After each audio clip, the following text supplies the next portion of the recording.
મને એક જણે બહુ સરસ સાહેબ વાત કરી હતી, ન જાણ્યું જાનકીનાથે એમ નથી સાહેબ, એ તો પરમ તત્વ છે, એને તો ખબર હતી ને આવતીકાલે શું થવાનું છે, પણ ન જણાયું જાનકીનાથે સવારે શું થવાનું છે, શું થવાનું છે, મારે ગાદીએ બેહવાનું છે કે વનમાં જવાનું છે, એ ન જાણ્યું ન જણાયું જાનકીનાથે સવારે શું થવાનું છે. એટલે ભવિષ્યની મીડિયાવાળા મિત્રોને એક વિનંતી, અને વિનંતી જ કરાય, ઘીરેથી બહાર ગામ જાય એટલે વિનંતી જ કરાય, સમજ્યા? ત્યાં મૂછું ન મળાય. એક ભાઈ મૂછું મળ્યા કરે ને તો એક જણા સામે આવીને કીધું કે તમે આ મૂછું મળ્યા કર્યા એટલી તકલીફ કાયતા કર્યા હોત ને તો બે જો લુગડા થઈ જાત તમારી. બોલું લ્યો ને મૂછું ન મળાય, એમાં તો વિનંતી જ કરાય કે મીડિયાવાળા થોડા અવર જવર ઓછી કરે વચ્ચે, કારણ કે હું તો વાતુનો માણસ છું, અમે કંઈ જોઈને તો બોલતા નથી, તમારા મૂડ ઉપર બોલીએ એટલે સંકલન તૂટી જાય. એટલે વિનંતી કરીએ કે ગમે તારે મહેમાન આવે ત્યારે અમે એના ફોટા લેવા માટે આપ તત્પર રહેજો, એમાં મારી કોઈ ના નથી, પણ આ તો એક તમારે ધ્યાન ઉપર આપું છું, ધ્યાન ઉપર દોરું છું એમ. હવે મોજમાં રહેવું, હવે એની ભૂતકાળની વાત તમે જાઓ દો, શાસ્ત્રની વાત તમે જાઓ દો, પણ મારા તમારા અનુભવની એક વાત કરું. અખતરો કરવો હોય તો કાલ પ્રમદી ઓલેદી તમારે કરજો. તમે જમવા બેહો અને જમવા બેઠા ને શાક બગડી ગયું, માનો તૂરું થઈ ગયું, ખાટું થઈ ગયું, મોળું થઈ ગયું, એટલે તમે વર્તમાનમાં હો ને તો તમને વિચાર આવશે. આ બહુ ઝીણી વાત છે, ઉતરે બહુ સમજવી અઘરી પડે, પણ છે હોના જેવી વાત છે. તમે વર્તમાનમાં હો ને તો તમને વિચાર આવશે કે મારી પત્નીની તબિયત બરાબર નહીં હોય, છોકરાને કામ કરવા નહીં દીધું હોય, અથવા કોઈ મય મહેમાન આવી ગયા છે એમાં મોડું થયું છે, શાક કોઈ દી બગડે નહીં પણ આજ બગડ્યું છે, પણ કંઈક એવી ઘટના ઘટી છે એમ સમજીને વાટકો બાજુમાં મૂકી દો શાકનો અને સંભારો રોટલો ખાવ ને તોય તમને અમૃતનો હોટકાર આવશે સાહેબ. હા, પણ શાક બગડ્યું ને તમે બગડ્યા એટલે બધું બગડ્યું સમજી લેવાનું સાહેબ. હા, શાક બગડ્યું એની યાર તમે બગડ્યા એટલે વાત પૂરી થઈ ગઈ. પછી રોટલો ખાતા એમ ન લાગે, ખોળના બટકા ખાતા હોય એવું લાગ્યા કરે સાહેબ. રોટલી ખાતા એમ તો લાગે જ નહીં, તમને એમ લાગે પગરખાની હકતરી ખાઈ છે સાહેબ. ખીચડી ખાતા એમ તો લાગે જ નહીં, આપણે એમ લાગે ગોદડું સાવતા નો એવું લાગે. અંદરનો હવા, અંદરની દુનિયા બદલી ગઈ એટલે બહારની દુનિયા 80 મિનિટે બદલી ગઈ સાહેબ. એટલે મોજમાં રહેવું, એટલે વર્તમાન માર્યું. એટલે અર્જુને ભગવાન કૃષ્ણને કીધું કે મારા રથને મધ્યમાં લઈ લ્યો, મહાભારતના યુદ્ધમાં મધ્યમાં લઈ લ્યો, મારે જોવું છે કોણ કોણ મારા સામે લડવા માટે આવ્યા છે. અને મધ્યમાં રથ લીધો અને પછી અર્જુને ભગવાન કૃષ્ણ કીધું કે આ સામે ઊભા એને મારે મારવાના છે. અર્જુન ભાઈ કૃષ્ણ કે હા એને તમારે મારવાના છે અર્જુન. તો કીધું મારા દાદા છે ને કાકા છે ને મોટા બાપા છે ને ભત્રીજા છે ને જમાયું છે. તો કે હું તને ક્યાં બીજા સમજીને લેવો અહીંયા, તને ખબર જ નથી કે આ બધા આવવાના જ છે, પણ એને મોહ થયો આ મારા છે એટલું દુઃખ થયું સાહેબ. આપણું રૂવાડું ખેંચાય એટલે દુઃખે. એક્સિડન્ટમાં કેટલાય ગુજરી જાય પણ આપણે થાળી ઉપર નથી બેસી જતા, કારણ કે આપણે કાંઈ શેડો અડતો નથી. એટલે આપણી ઉપર આવ્યું, અર્જુનને ખબર પડી કે આ મારા છે, એના માટે આખી ગીતા ગાવી પડી સાહેબ. તો મોજમાં રહેવું એટલે વર્તમાનમાં રહેવું.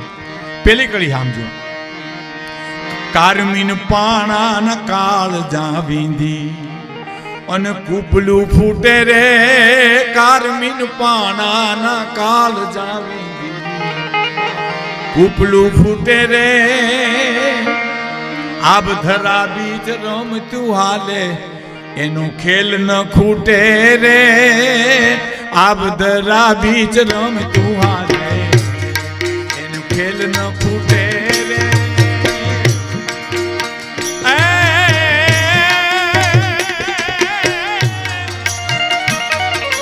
લેર આવે લખ લાખ દરિયાની તો લૂંટતા રહેવું રે, બાવલિયા મોજમાં રહેવું, મોજમાં રહેવું, મોજમાં રહેવું રે, પગમાં ગોચર અલખ ધણીની ખોજમાં રહેવું રે, મોજમાં રહેવું, મોજમાં રહેવું, બસ મોજમાં રહેવું.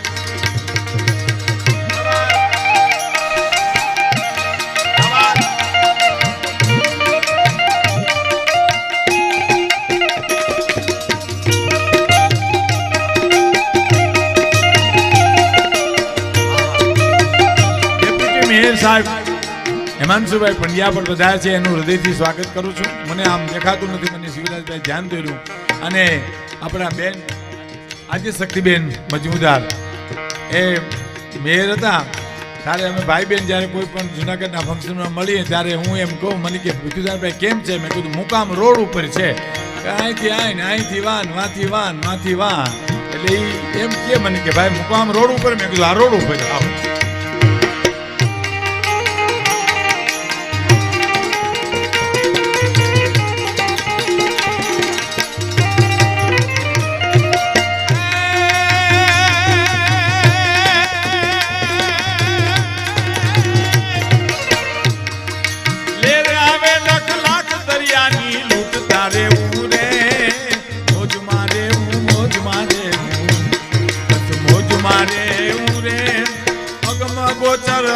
ધણીની ખોજ મારે ઉરે, ખોજ મારે મોજ મારે મોજ મારે. અરે આની પાછળ એક પ્રસંગ તમને કેવો છે, વાત કરવી છે. ઝવેરચંદ મેઘાણી લેખિત એક તમને વાર્તા કરવી છે સાહેબ મારે તમારા સામે. પણ આ ગીતની પાછળ અગમ અગોચર અલગ ધણીની ખોજ મારે હું સાહેબ. સૂર્ય કોણ ઉગાડે છે, તારામંડળ કોણ ખીલવે છે? આપણે તો શહેરમાં રહીએ એટલે આપણને આની કાંઈ બહુ ખબર ન હોય સૂર્ય ચંદ્રની. એ તો ગાંધીગીરમાં સાસરની આજુબાજુ નેહડામાં એક રાત રોકાવ તો ખબર પડે હરણું કેવી છે, સપ્તઋષિ કેવી છે. આપણે એ બધું કુદરતી દ્રશ્યો દેખાય. અને મેઘાણીભાઈ રહ્યા છે સાસણના જંગલમાં, ગીરના જંગલમાં રહ્યા છે. અને ગયા પછી એને એ કવિતા લખી સાહેબ. શું લખ્યું આભા મંડળને જોઈ કે આભમાં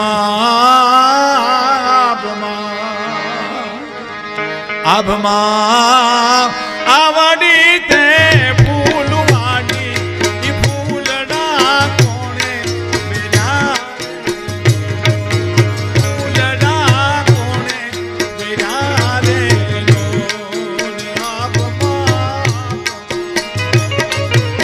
આભમાં આવડી તે ફૂલવાડી ઈ ફૂલડા કોણે બેરા રે.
આભા મંડળની મારી પાસે જુઓ તો તમને એમ થાય કે આભમાં ચાકલા ને ચંદ્રવા આવડા કોણે ભીરા રે લોલ. ઝવેરચંદ મેઘાણીની આ કવિતા છે સાહેબ.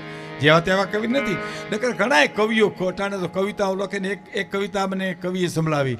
મારે જો કોઈ અડધાનો પરિચય આપવાનો બાકી છે, હું તો પાછું ગીતમાં ચડી ગયો એટલે, પણ મેં પેન્ડિંગ રાખ્યા છે એમ થોડા.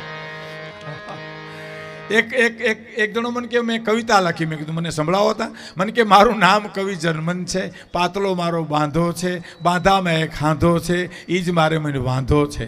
આ કવિતા ન કહેવાય કોડા, આ કઠણાઈ કહેવાય. આ હાંધા બાંધા મૂકી દે ને ક્યાંક ધંધે સડી જાય. આપણે સરકારી હોસ્પિટલની ફૂટપારી ઉપર પોપટના પાંદડા રાખીને જ્યોતિષું બેહતા વર્ષો પહેલાં, જો તમને ખબર, જૂનાગઢમાં મારી ઉંમરના છે ને ખબર છે, પાંદડા રાખીને જ્યોતિષું બેહે. જે ગામડાના માણસો આવે ને એ પોપટ પાસે ચીઠીઓ ખેંચાવે એની પાસેથી. આવા ધંધા શરૂ કર્યા. એમાં એક જણો બેઠો તો કોઈ ગ્રાહક ન આવ્યું તો પોતે પોપટ પાસે ચીઠી ખેંચાવી અને એ ચીઠી વાંચી એમાં લખ્યું હતું કે જાકુબના ધંધા મૂકી દે ને હારે ધંધે ક્યાંક સડી જાય.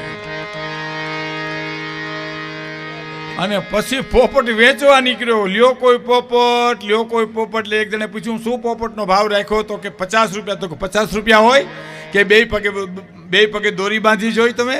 તો કે હા, એક દોરી ખેંચો એટલે સીતારામ બોલે, બીજી દોરી ખેંચો એટલે રાધે કૃષ્ણ બોલે. એમ ઓલો કે બે દોરી ભેળી ખેંચીએ તો પોપટ કે તારો બાપ પડે.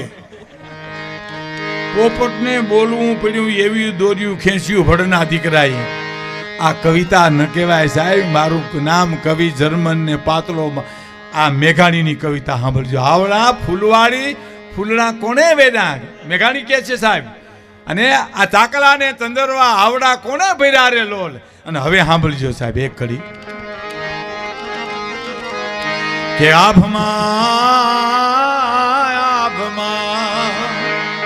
આભમાં એ ચાંદો ને સૂરજ બે દીવા દિવેલીએમાં કોણે પૂર્યા રે લોલ.